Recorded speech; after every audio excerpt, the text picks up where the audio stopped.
everyone, welcome to my channel which is welcome to study.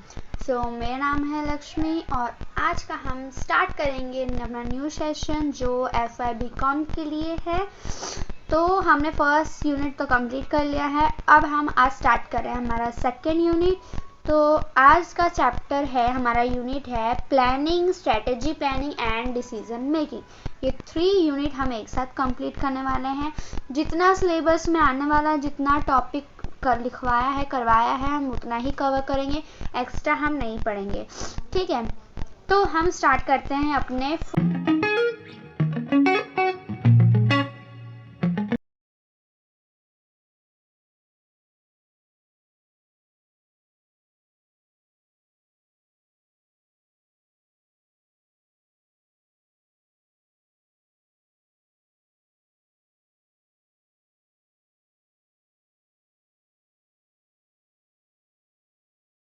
जो है meaning of a planning. ठीक है, meaning क्या है प्लानिंग की वो देख लेते हैं।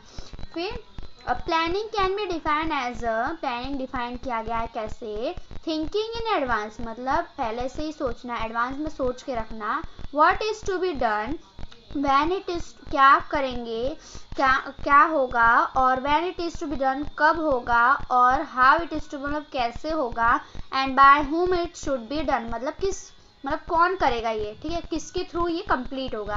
ठीक है, जैसे आप कोई प्लान कर रहे हो किसी चीज़ के लिए, तो वो कहाँ होगा, कैसे होगा, कौन करेगा, वो सब कुछ क्या होता है, उसका मतलब होता है प्लानिंग। ठीक है, तो कैसे रिवाइज करना है, प्लानिंग रिफर्स टू, या फिर planning can be defined as a thinking in advance. कैसे करेंगे हम लोग, planning can be defined as, या फिर planning refers to thinking in advance that what is to be done, when is to be done, how it is to be done, and by whom it is to be done। बस इतना ही लिखना है आपको planning के meaning में। ठीक है, अब क्या है इम्पोर्टेंस देखते हैं प्लानिंग की इम्पोर्टेंस क्या है। तो पहला हम सब पॉइंट याद करेंगे, उसके बाद हम डिटेल करेंगे, नहीं तो हमें याद नहीं होगा। हमेशा पहले सब पॉइंट लिखोगे तो भी आपको मार्क्स मिल जाएंगे, 2-3 तो मार्क्स मिल ही जाएंगे, लेकिन आपको फिर पहले सब पॉइंट याद करना होगा। तो प्लानिंग प्रोवाइड डायरेक्शन, प्लानिंग क्या करता है, डायरेक्शन बताता है। Planning reduce the risk of uncertainty, जो प्लानिंग होता है वो रिड्यूस करता है क्या रिस्क जो होता है, प्लानिंग हम प्लान जो करते हैं फ्यूचर में हमारे रिस्क है तो उसको रिड्यूस करता है प्लानिंग के थ्रू।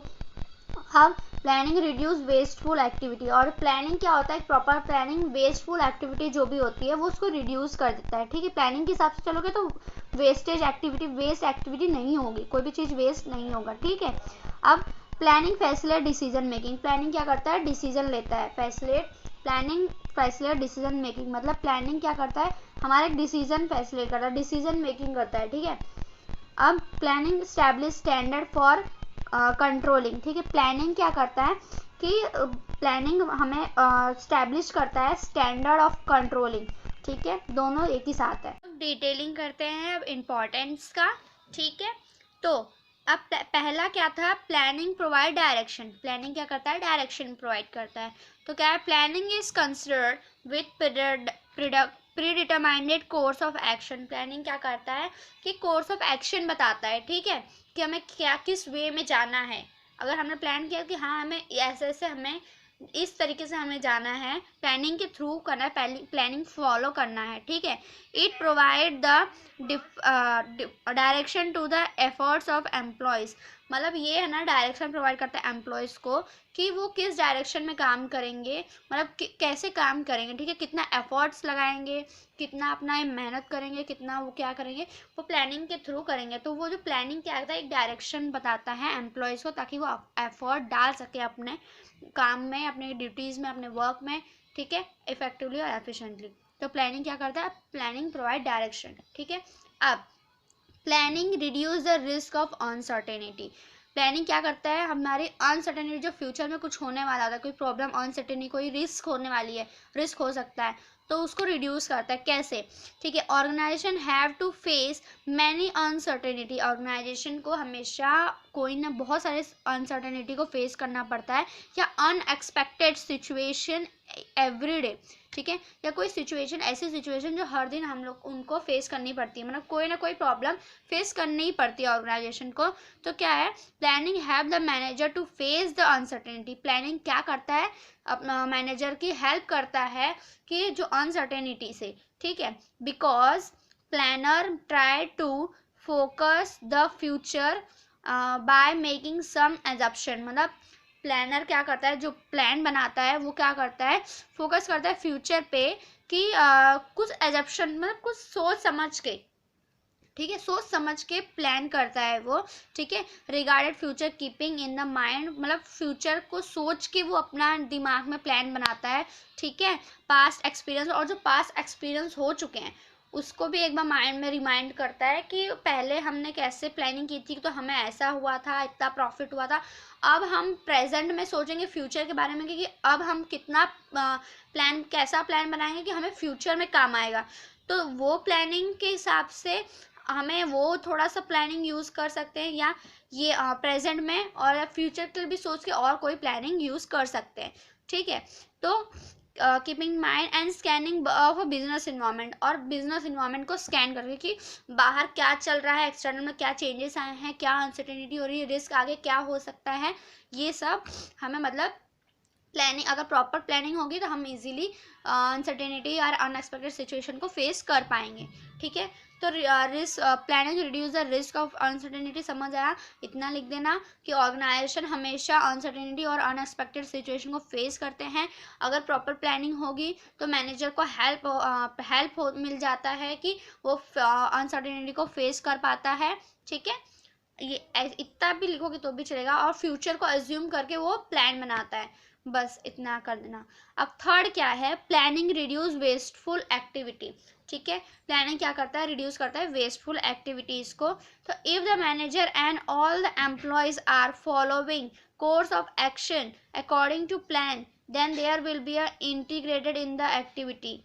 देख, मतलब अगर मैनेजर जो है और जो एम्प्लॉयज़, जितने भी एम्प्लॉयज़ फॉलो करते हैं सारे एक्शंस को, जो भी प्लान बनाया day to day action according to the plan, जो भी प्लान बनाया उसके हिसाब से फॉलो करते हैं, तो there will be a integrate in the activity. मतलब कोई भी इंटीग्रेट कुछ भी नहीं होगा, बराबर से चलेगा, कोई भी वेस्टफुल एक्टिविटी नहीं होगी, ठीक है। अगर प्लानिंग के हिसाब से चलोगे तो कोई भी वेस्टफुल एक्टिविटी नहीं होगी। तो इससे क्या होता है, प्लानिंग, अगर प्रॉपर प्लानिंग है और उसको फॉलो कर रहे हो आप लोग, तो स्टेप बाय स्टेप तो कोई भी वेस्टफुल एक्टिविटी नहीं होगी, ठीक है। अब फोर्थ क्या है, प्लानिंग फैसिलिटेट डिसीजन मेकिंग। अब प्लानिंग कैसे फैसिलिटेट करता है डिसीजन मेकिंग को, मतलब कैसे डिसीजन मेकिंग होगा वो, तो as in planning goal are set. मतलब प्लानिंग में क्या होता है कि हमें गोल सेट करते हैं इन एडवांस, मतलब एडवांस में, and production are made for a future, और हम लोग थिंक करते हैं, अज्यूम करते हैं फ्यूचर को लेकर। प्लान कैसे बनाते हैं, फ्यूचर को पहले प्रिडिक्ट करते हैं, अज्यूम करते हैं कि फ्यूचर में क्या क्या होने वाला है, उसके हिसाब से एक माइंड में सेटअप कर लेते हैं, उसके हिसाब से गोल सेट करते हैं, हम लोग एडवांस में सोच के रखते हैं, ठीक है। अगर कोई अनसर्टेनिटी होगी, फेस करनी पड़ेगी, तो हमें एडवांस में प्लानिंग पहले से ही बना के रखनी पड़ेगी। दो प्लानिंग बना सकते हैं, ताकि अगर ये काम ना आए तो अनसर्टेन सडनली हम दूसरा प्लान पे फोकस कर सके, ठीक है। तो this production and goal have the manager to take a fast decision. तो ये जो प्रोडक्शन है, मतलब सोचना है, अज्यूम करना है, और जो गोल है वो हेल्प करता है मैनेजर की कि फैसिलिटेट फास्ट डिसीजन, तो डिसीजन लेने में वो मेहनत हेल्प करता है, ठीक है। फिफ्थ क्या है, planning establish standard for controlling. Planning क्या होता है, प्लानिंग स्टैब्लिश होता है स्टैंडर्ड फॉर कंट्रोलिंग के लिए, ठीक है। अब controlling mean comparing between planning and actual output. मतलब कंट्रोलिंग का कंपेयर किससे किया जाता है, किसके बीच में, प्लानिंग एंड एक्चुअल आउटपुट। मतलब होता है ना कि आपने ये प्लान किया बट हुआ नहीं ये, तो वो देखना है कि प्लान हमने क्या किया और हमें मिला कितना, ठीक है, उसके बीच में कंपेयर करते हैं कंट्रोलिंग को। फिर and if there is a variation between both, then find. अगर दोनों के बीच में डिफरेंस है, अगर हमने मैच के प्लानिंग बनाई है पर हमारा आउटपुट हुआ ये, पर अगर हमारे दोनों के बीच में वेरिएंस है, मतलब कोई भी प्रॉब्लम है, ठीक है, तो उसको फाइंड आउट करो और रीज़न पता करो कि वो क्यों है, for such delegation and take और उस मिस्टेक के लिए क्या प्रॉब्लम हुई है उसके लिए रिसर्च करो, और फिर बाद में उसको देखने के बाद करेक्टिव मेजर्स लो to make the match the actual output with the plan. और उसको मतलब टेकिंग मेजर्स टू मैच, मतलब कोई अच्छा तरीका लो कि अपने जो मेजर मैच कर सको अपने एक्चुअल आउटपुट को प्लान से, ठीक है। तो इसको सिंपली कैसे याद करना, कंट्रोलिंग को कंपेयर किया जाता है एक्चुअल प्लानिंग परफॉर्मेंस से लेकर प्लानिंग और आउटपुट के बीच में, ठीक है, एक्चुअल आउटपुट के बीच में। अगर कोई डेरिवेशन आती है तो पहले रीज़न पता करो, फिर रीज़न पता करने के बाद उसका सॉल्यूशन करो, और सॉल्यूशन के बाद तब जाके और उसको मैच करो एक्चुअल परफॉर्मेंस और एक्चुअल आउटपुट और प्लान से, ठीक है। तो उसको बोलते हैं planning establish standard of a controlling, ठीक है। ये हुआ हमारा 5 इंपॉर्टेंट, समझ आ गया। स्टार्ट करेंगे meaning of a strategy planning. Meaning क्या है स्ट्रेटेजी प्लानिंग का, ठीक है। तो इट इज़ अ लॉन्ग, पहला याद रखना कैसे याद करना है meaning, it is a long term planning. Strategy planning का मतलब होता है लॉन्ग टर्म प्लानिंग होती है ये, in which long term objective are lead down, मतलब इसमें इसका मतलब होता है कि लॉन्ग टर्म ऑब्जेक्टिव हमें मिलता है, ठीक है। मैं लाइट बंद कर दूँ। ऑब्जेक्टिव मिलता है, are let down, effort are made to realise them, ठीक है। तो समझ आया, ये इतना याद रखना कि लॉन्ग टर्म के लिए लॉन्ग टर्म प्लानिंग होती है और लॉन्ग टर्म ऑब्जेक्टिव के लिए होता है, ठीक है। अब मेन डेफिनेशंस क्या है कि strategy planning is a process. Strategy planning क्या है कि एक प्रोसेस है इन which long term objective are डिटरमाइंडेड, मतलब जिसके अंदर हम लोग लॉन्ग टर्म ऑब्जेक्टिव को देखते हैं, and programme are specified to achieve them, और कुछ प्रोग्राम करते हैं, कुछ वो चीज़ करते हैं ताकि हम काम करते हैं कि प्रोग्राम फॉर्म करते हैं कि आपने जो हमें जो स्पेसिफिक उसको अचीव कर सके, ठीक है। The strategy planning is conducted by the top management, और जो स्ट्रेटेजी प्लानिंग होती है वो टॉप मैनेजमेंट कंडक्ट करती है, ठीक है। तो स्ट्रेटेजी प्लानिंग पता चला, स्ट्रेटेजी प्लानिंग पहले एक प्रोसेस है, फिर वो लॉन्ग टर्म ऑब्जेक्टिव है जिस पे लॉन्ग टर्म ऑब्जेक्टिव को हम लोग डिटरमाइन करते हैं, ध्यान देते हैं, और उसको पाने के लिए हम लोग प्रोग्राम स्पेसिफाई करते हैं अचीव करने के लिए, और ये टॉप लेवल कंडक्ट करती है, ठीक है। अब मीनिंग ऑफ डिसीजन मेकिंग, अब डिसीजन मेकिंग क्या होता है, ऑफकोर्स पता है डिसीजन मेकिंग क्या होता है, डिसीजन लेना, ठीक है। Decision making can be define as a selection based on some criteria of one behavior alternative from its more two or more possible alternative।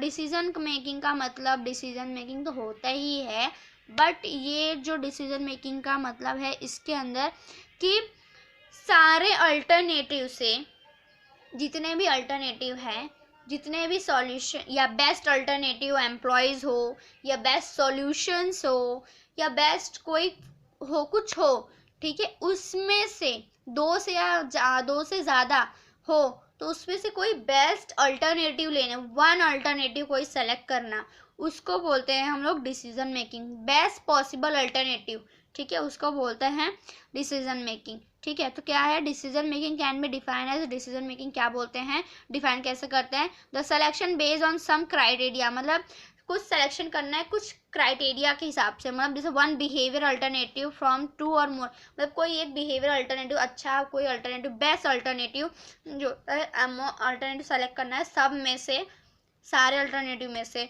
Possible alternative, more possible alternative, सारे possible alternative में से कोई एक, ठीक है। तो उसको बोलते हैं डिसीजन मेकिंग। अब हम स्टार्ट करते हैं टाइप ऑफ डिसीजन मेकिंग, ठीक है। टाइप ऑफ डिसीजन मेकिंग क्या, कितने टाइप हैं, तो पहले तो मैं ये बता दूं आपको, ये बहुत सारा है, पूरे 7 टाइप है डिसीजन मेकिंग के। तो आपको क्या करना है, कोई भी 7 या कोई भी 6 या 5 6 7, तो आपको 7 तो होंगे ही नहीं, अगर ज़्यादा मार्क्स होंगे तो 6, ज़्यादा से ज़्यादा 6 याद कर लेना, ठीक है। तो सब इम्पोर्टेंस है, मतलब ये टाइप है, 7 टाइप है। तो मैं पहले वो सब पॉइंट बताती हूँ, सब पॉइंट क्या क्या है। तो पहला क्या है, based based decision and basic decision and routine decision, ये पहला टाइप है। सेकंड क्या है, organisational decision and personal decision. Third है programme decision and non programme decision. फिर फोर्थ है plan and off the cuff decision है। फिर फिफ्थ है planning policy decision and operative decision है।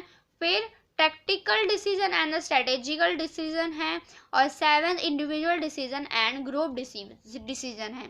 ठीक है, तो इसमें से मैं पहले बता दूं, दो चीज़ में मुझे कंफ्यूजन खुद को है, मुझे खुद को समझ नहीं आ रहा है। एक है 6 वाला tactical decision and strategical decision, और एक है planned and off the cuff decision. ठीक है, और जो planning and off the cuff decision वाला है वो मैं थोड़ा सा एक्सप्लेन करने की कोशिश करूंगी, लेकिन जो tactical decision and strategical decision है वो कंफ्यूजन है, वो नहीं भी लिखोगे तो भी चलेगा, पर इजी मैंने आपको समझा दिए हैं इजी, ठीक है, ताकि आपको समझ आ जाए।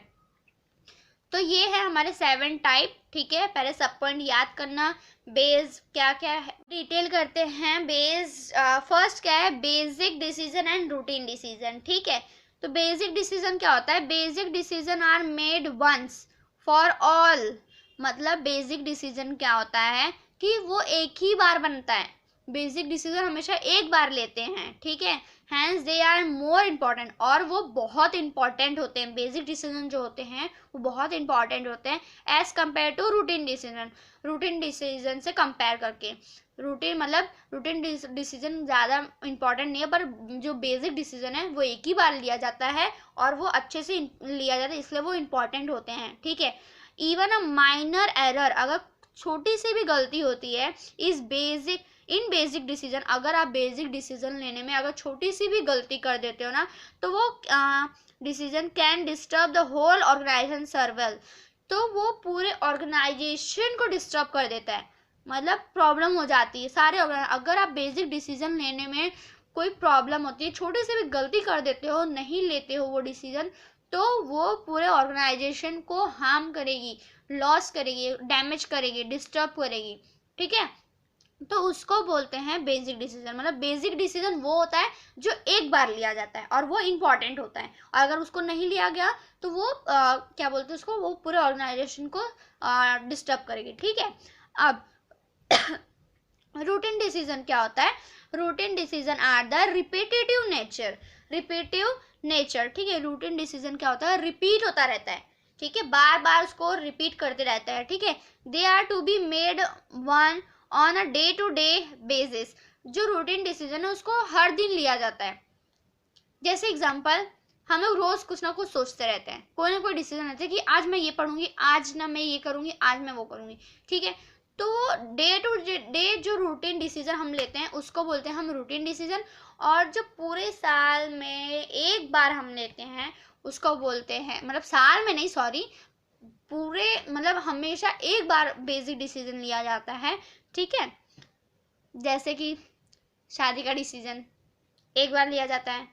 ठीक है, तो वैसा ही होता है।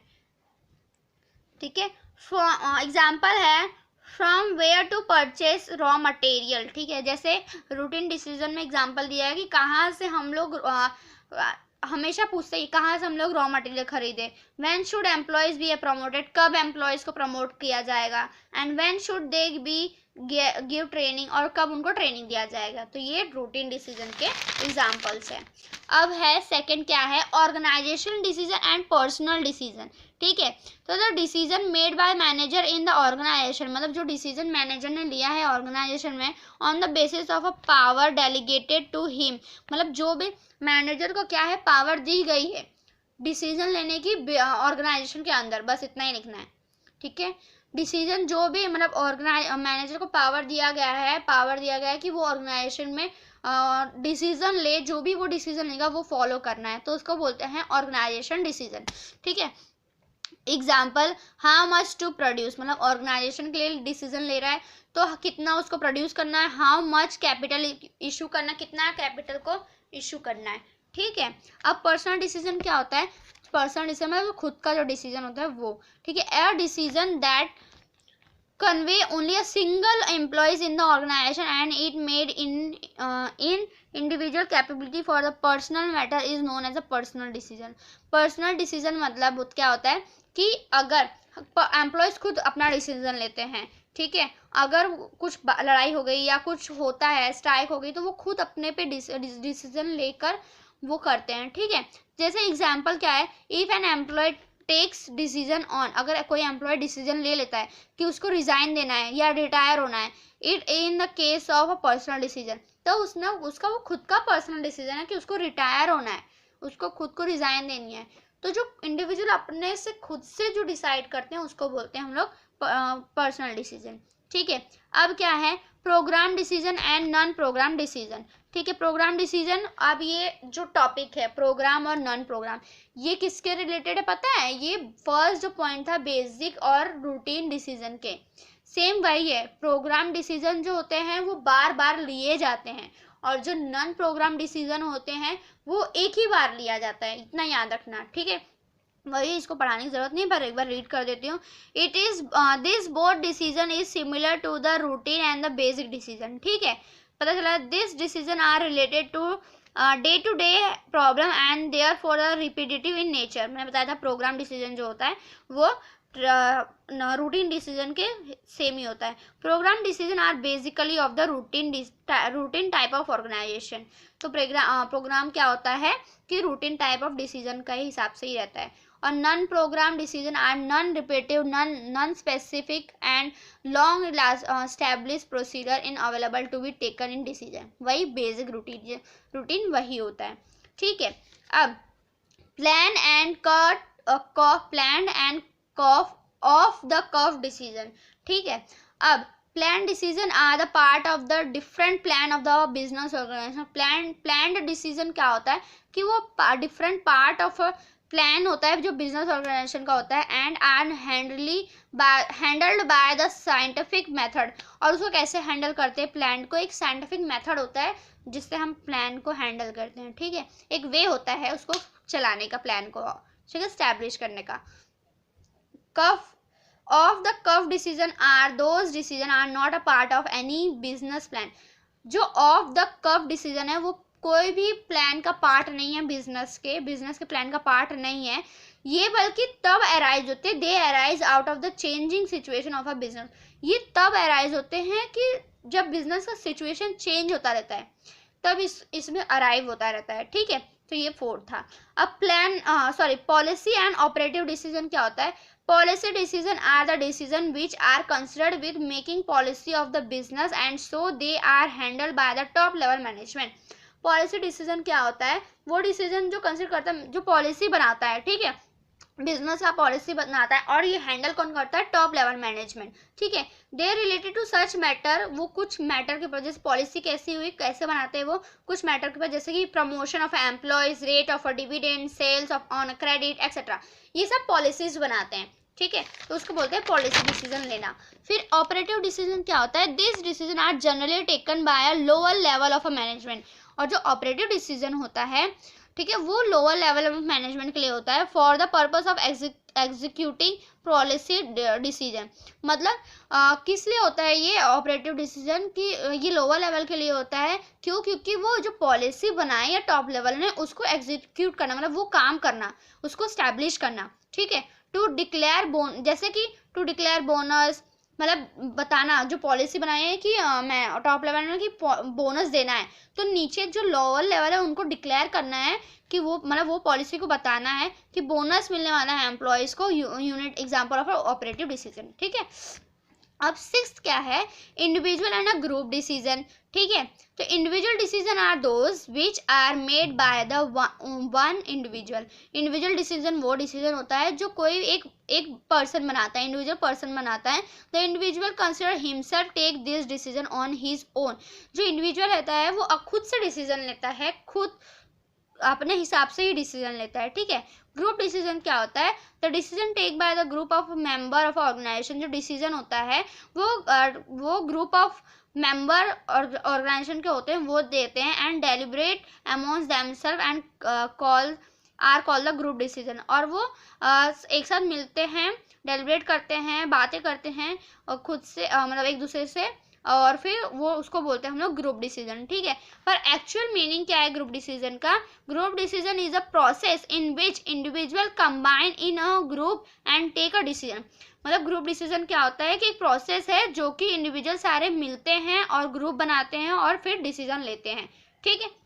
तो ये होता है हमारे प्रोसेस। मैंने 6 एक्सप्लेन किए हैं, एक एक्सप्लेन नहीं किया है तो ज़रूरी नहीं है आपको वो करना, ठीक है। पर फिर भी एक बार देख लेना, क्या पता वही सेपरेट क्वेश्चन में पूछ दे, तो आपको ऐसे ही याद करना है, ठीक है। तो मैंने 7 टाइप बता दिए हैं, ठीक है। हम स्टार्ट करते हैं हमारा लास्ट टॉपिक जो है प्रोसेस ऑफ डिसीजन मेकिंग, ठीक है। लास्ट टॉपिक क्या है? Process of decision making. तो पहले सबको हमारे 6 प्रोसेस है डिसीजन लेने के, 6 प्रोसेस है। कौन से? Define and clarify the problem. मतलब पहला क्या करना है, उसको डिफाइन करना है, बताना है, क्लियर करना है, और क्लासीफाई करना है प्रॉब्लम्स को। पहले तो बताओ क्या प्रॉब्लम है, एक्सप्लेन करो क्या प्रॉब्लम है, डिफाइन करो, फिर उसको क्लासीफाई करो, ये प्रॉब्लम है, ठीक है, सेपरेटली। फिर सेकंड क्या है? Collect and analyse data. फिर जो आप लोग डिफाइन करो, जो क्लासीफाई करो, उसमें से कलेक्ट करो इन्फॉर्मेशन को कि कौन सी प्रॉब्लम क्या है, कौन सी प्रॉब्लम क्या है, डाटा को कलेक्ट करो, फिर उसको एनालाइज करो, सोचो, ठीक है। पहला प्रॉब्लम को बताओ क्या है, फिर उसको कलेक्ट करके एनालाइज करो क्या प्रॉब्लम है, फिर एनालाइज द प्रॉब्लम, वही सेम उसको एनालाइज करना प्रॉब्लम्स को, ठीक है। एनालाइज करना, देखना, समझना, ठीक है। कलेक्ट करके डाटा को समझना, फिर उसको एनालाइज द प्रॉब्लम को देखना, फिर डेवलप अल्टरनेटिव सॉल्यूशन। मतलब अपने दिमाग में सोचना कि हाँ ये प्रॉब्लम का ये सॉल्यूशन होगा, ये प्रॉब्लम का ये सॉल्यूशन, बहुत सारे सॉल्यूशन आप अपने माइंड में डेवलप करना। Evaluate and selecting solution. अब फिर जो भी आपने सोचा है, जो भी सॉल्यूशन डेवलप हुआ आपके दिमाग में, उसको इवेल्युएट करो, पहले अलग अलग करो कि ये प्रॉब्लम का ये सॉल्यूशन है, ये प्रॉब्लम का ये सॉल्यूशन है। उसके बाद जो बेस्ट सिलेक्शन है, जो बेस्ट सॉल्यूशन है, उसको सेलेक्ट करो, ठीक है। फिर इवेल्युएट करने के बाद बेस्ट सॉल्यूशन को सेलेक्ट करो, फिर implement and assignment of the decision, ठीक है। फिर उसके बाद में जो सही तरीका है, सही वे है, सही सॉल्यूशन है, उसको इम्प्लीमेंट करो, उसको काम करो। तो क्या हुआ? पहला कैसे याद करना आपको? पहला तो डिफाइन करो प्रॉब्लम क्या है, वो करो, फिर उसका क्या कलेक्ट करो इन्फॉर्मेशन, डाटा कलेक्ट करो, फिर उसको एनालाइज करो प्रॉब्लम को, सोचो कैसे क्या हुआ, कैसे हुआ ये, फिर अपने माइंड में डेवलपमेंट लाओ कि क्या सॉल्यूशन हो सकता है, इससे कैसे बच सकते हैं। फिर बाद में उसमें से इवेल्युएट करो कि बेस्ट अल्टरनेटिव क्या है, बेस्ट सॉल्यूशन क्या है, फिर उसके बाद में इम्प्लीमेंट द प्लान। बस तो हो गया, ये है प्रोसेस, ठीक है। अब हम इसका डिटेल करते हैं, ठीक है। Define and classify the problem, ठीक है। The first stage of the decision making process being with the define and clarify the nature of the problem and on hand. A manager has first to examine the nature of the problem and then he has to take a decision about it. मतलब पहले में क्या है कि manager को हमेशा पहले सोचना चाहिए, डिसीजन लेने से पहले सोचना चाहिए कि बाहर क्या हो रहा है, इन्वायरमेंट में क्या चल रहा है, ठीक है। एग्जाम में प्रॉब्लम को देखना चाहिए कि बाहर अगर ये हम कर रहे हैं तो बाहर क्या इफेक्ट होगा, तो उसको सोच के एग्जामिन करके एज्यूम करके उसके बाद हमें डिसीजन लेना चाहिए, ठीक है। अब सेकंड क्या है? Collecting and analysing data after assuming the nature को एज्यूम करने के बाद, प्रॉब्लम को एज्यूम करने के बाद जो रिलेवेंट डाटा है मस्ट बी कलेक्टेड। मतलब जैसे आप नेचर को एज्यूम कर रहे हो, ठीक है, तो कुछ ना कुछ तो आपको इन्फॉर्मेशन तो मिल रही होगी ना कि क्या क्या आपको चाहिए, मतलब क्या प्रॉब्लम है, क्या इशू है, क्या होने वाला है फ्यूचर में, वो सब कुछ तो इन्फॉर्मेशन चाहिए होगा, मिल रही होगी, तो वो इन्फॉर्मेशन को कलेक्ट करना। There are 2 type of data, 2 type के डाटा होंगे, एक इंटरनल और एक्सटर्नल। जो इंटरनल होगा वो पहले इंटरनल पार्ट को देखना कि हमारे इंटरनल पार्ट्स को जो है वो मैच हो रहे हैं एक्सटर्नल पार्ट से कि नहीं, ठीक है। क्या क्या चेंजेस आ रहे हैं एक्सटर्नल पार्ट में, उसके हिसाब से हमारा प्रोडक्ट, अब हमारा चीज़, हमारा काम है या नहीं, तो उसको देखना होता है। तो इसको 2 टाइप के हो गए, समझ आया? तो ये हो गया। अब एग्जाम्पल क्या है एक्सटर्नल के कि lots of money, time and external के लिए क्या होता है कि हमें इंफॉर्मेशन कलेक्ट करने के लिए बहुत टाइम जाता है, बहुत पैसा खर्चा होता है, बहुत एनर्जी लॉस होती है, ठीक है। और जो इंटरनल जो होते हैं वो लेस डिफिकल्ट होते हैं, और जो एक्सटर्नल होते हैं वो मोर डिफिकल्ट होते हैं, ठीक है। अब थर्ड क्या है, एनालाइजिंग द प्रॉब्लम, प्रॉब्लम को एनालाइज करना, analysing the problem helpful is decision making in following respects. तो पहले तो एनालाइज करने से क्या होता है, हमें क्या हेल्प होता है कि clear the future of the decision, मतलब हमें समझ आता है, क्लियर हो जाता है कि हाँ फ्यूचर में ये होने वाला है। How much important is to be given to the economic, social and political focus on analysing the problem, मतलब कितना इंपॉर्टेंस हम दें कि हमारे इकोनॉमिक में क्या चेंजेस आने वाले, सोशल में क्या चेंज आने वाले, पॉलिटिकल में क्या चेंज आने वाला है, उसके हिसाब से क्या प्रॉब्लम्स आने वाले, उसके हिसाब से हमें एनालाइज करना है, ठीक है। डेवलपिंग अल्टरनेटिव सॉल्यूशन, ठीक है। फोर्थ है तो क्या करना, identification of all the possible alternative require imaginary, मतलब जितना भी हमने सोचा हुआ है उसको आइडेंटिफाई करो, उसको माइंड में एनालाइज करो, एनालिसिस करो, और फिर on the part of decision, और फिर उसको डिसीजन के पार्ट पे रखो, ठीक है, कि ये हम अगर ये सॉल्यूशन हम रखेंगे तो हमें ये बेनिफिट होगा या ये प्रॉब्लम सॉल्व होगी। It become necessary to conduct a seminar and a group discuss, और ये ज़रूरी होता है कि नेसेसरी होता है कि हमें सेमिनार कंडक्ट करना पड़ेगा या ग्रुप डिस्कस करना पड़ेगा, ताकि हम बेस्ट सॉल्यूशन को फाइंड कर सकें, हम अकेले खुद डिसीजन नहीं ले सकते हैं, ठीक है। फिफ्थ क्या है, evaluating and selecting solution. Evaluating क्या होता है, the decision which is most beneficial is to be a selector, मतलब जो डिसीजन हमने लिया है वो बेनिफिट हो हमारे लिए तो उसको सेलेक्ट करो, ठीक है। That alternative should be chosen which will give the great result which with the list efforts, ठीक है। तो मतलब वो अल्टरनेटिव चूज करो जो हमें ग्रेट रिजल्ट दे, ज़्यादा अच्छा रिजल्ट दे, ठीक है, ज़्यादा कम एफर्ट्स में, ठीक है।